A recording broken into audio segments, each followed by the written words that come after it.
Hello folks, this is in support of your wonderful movement which started in New York and other US cities and everywhere in the world really, against the financial system. So I thought I make something in support, a kind of lessons on economics, and I call it Economics Against Wall Street. This is the first issue. Capital rules. I rule. Capital rules. The street knows it since long, and small business people in general, entrepreneurs, they know it, but not the economists. They don't know. They say money is just a facilitator. Rubbish. So capital rules, not the people, not even in a democracy. Now I've written a book about it, and mind you, I'm not interested in earning money on a book. That's not the case. But I think it's a very wonderful support of what you are doing now. The book is called The Economic Revolution. That's me, and it's still available at Amazon. Here it is, the cover.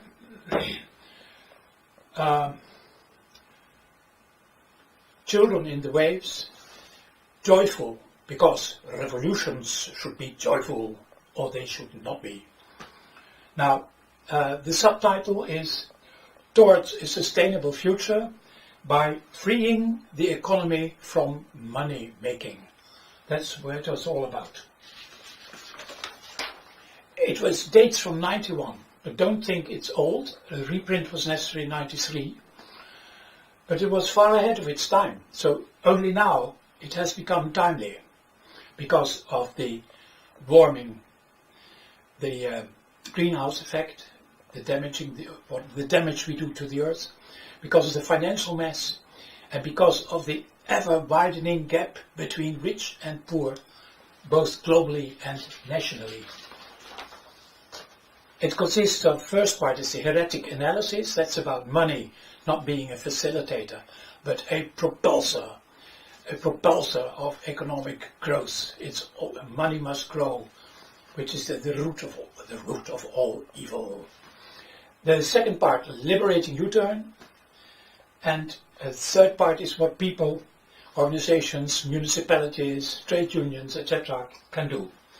It's full of illustrations, and it's really easy reading. So don't think economics is difficult.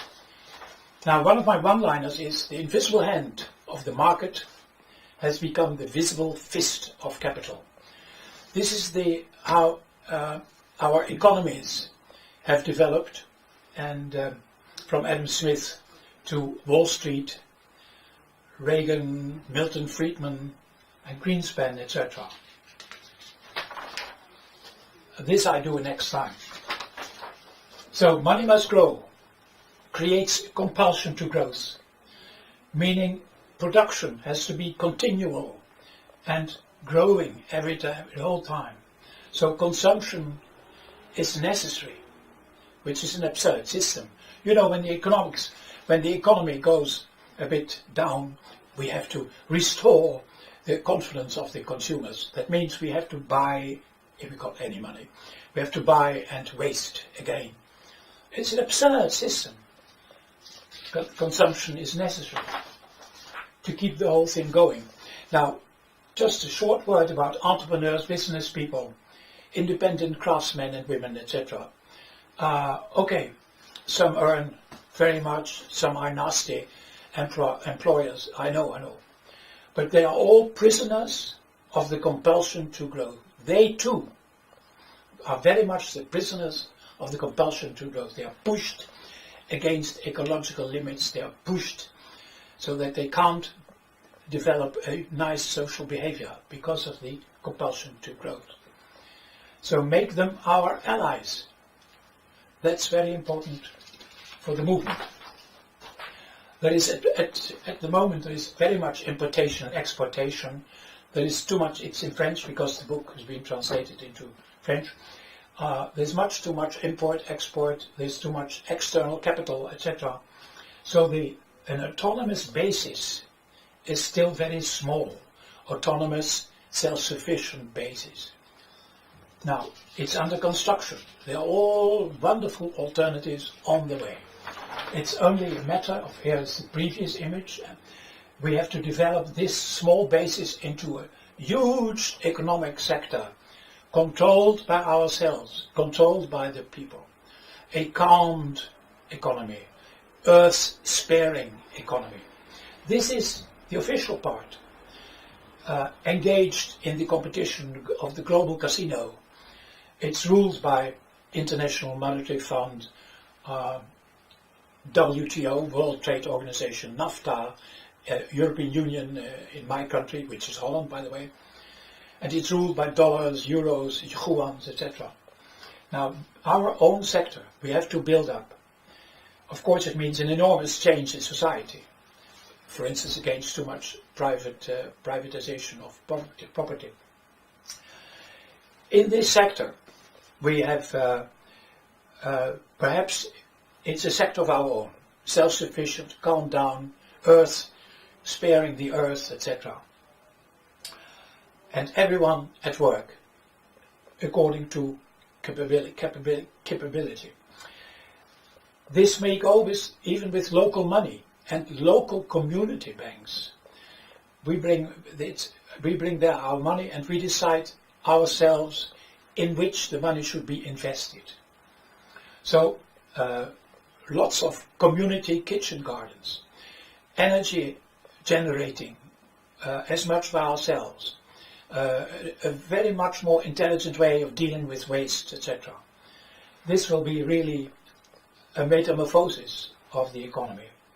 And as I said, many alternatives in the world are already on the way. If you put them all together, those alternatives, you've got already a complete utopia.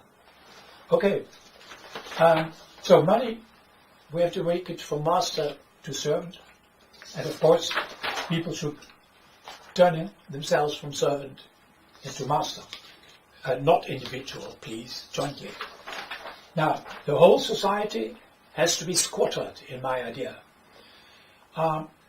Squattered, universities, because the education is not very always, often not all fitting the new life, the new economy. Universities have to be squattered, multinationals, bourse, stock exchange, bank, ministries, and don't forget the media, very powerful influence on people and the whole country. We have to be squattered, we go in, and we have an enormous party on the roofs of those institutions, as you see, and a fine party, and then we build up that new economy. So, the Economic Revolution, my book, still at Amazon available, and one of the blurbs from an English newspaper reads, "This book is thought-provoking, stimulating and deeply hopeful." Okay folks, next time, coming soon, Economics Against Wall Street, issue 2, coming soon. And well, keep up the good spirit, and we are with you. We do also in this rather rich country, which is Holland, we will have occupation movement in Amsterdam and The Hague. So keep up the good fight. Bye bye folks. Oh yeah, by the way, sorry, www.aarde